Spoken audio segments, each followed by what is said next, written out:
1.8 Hilux with the 1GB engine. We will show you how to remap it, and the process is exactly the same for both the 2.4 and 2.8, and obviously it's the same for the Fortuner, Innova, and Hilux because it's practically all the same car, just in different clothing. So we have our car mounted to the dyno now, so we're going to be doing a initial baseline to see how much power the 2.8 makes. We already know that from every other 2.8 that we've done, it's anywhere from 160 to 170 horses.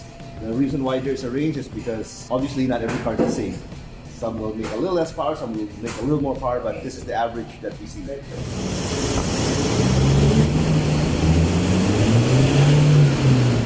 Okay, we're done with our baseline, and then it's 169.92, so 170 horses for all intents and purposes. But you have to understand, this number here only happens here at 33 RPM, nowhere else. It doesn't mean na unang tapak mo, it's all 170 horses. No, it doesn't work that way. Sa unang tapak mo, actually, it will start at 55 horses and then ramps up all the way to 170 horses, then drops off. Torque also starts at 175, then goes up to 350, and then drops off. And this, actually, this part here is that delay that everybody, and mahina yung pickup that everybody keeps complaining about. Because they think that, once again, they are misinformed and they think that the second they step on the pedal, you get the full power of the engine. No.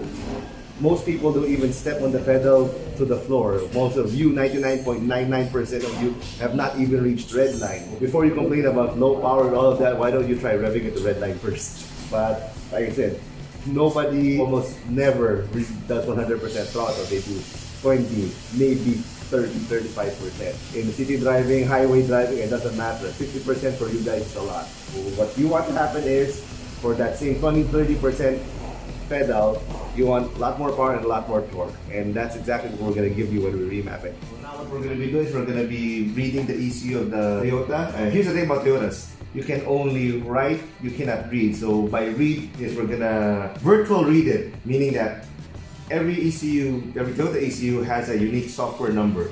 So once we use our bitbox software to read that software number, it will search its entire database for a matching software number where we can download the original file.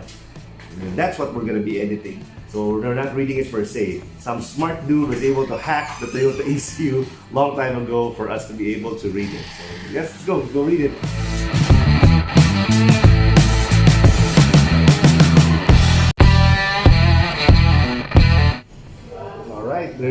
That's what virtual reading is. So it's just audio checking file. So this has to be connected to the internet to be able to find the correct file for this particular car.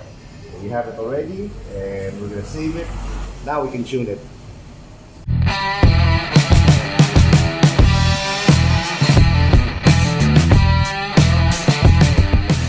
This is the actual process of ECU remapping. All these little squares with all these little numbers that you see, that's one map over there. And this in particular, a boost pressure map. What we're doing is we're changing when the VNT actuator opens. Bigger number, bigger opening means more boost. And then EGR, we completely disable that. We don't delete that. You don't delete meaning physically take it out and then throw it away. No, disable just means it doesn't open ever again. The long and short of it is basically maximizing the power. Let's say their stock value is 100. We'll raise it to 150. Why 150? Well, that is the art and science of it, meaning that since we do this a lot and we have a dyno, we pretty much know what adjustment corresponds to what horsepower. That's what actually you're paying for, because a lot of people might think that, oh, it's just plus numbers. Bilis lang pala eh. Okay, if it's so easy, then why don't you do it? You're not paying for the actual adjustment of the numbers here. You're paying for the knowledge of what to adjust and how much to adjust. And more importantly, what power does it make? So this is important when looking for a person or a shop to remap. They have a dyno, because only then can we say that, okay, your car actually makes 45, 46, 50 horsepower. If the guy remapping does not have any dyno, that simply means also he's not doing any editing like this one. He is just relying on some other dude to send him a map that's tuned already. Of course, it will never be accurate. That will never be custom for your car, for your mods, and you have no idea how much power it makes. Neither does he actually. You've seen some of these people who do home service remaps. Sure, they're cheap. Yeah, sure, they'll get power. But exactly how much are you getting? You don't know. He doesn't know either. And besides, you have a Hilux, you have a Fortuner. What's another 10, 15,000 bucks to have it dyno?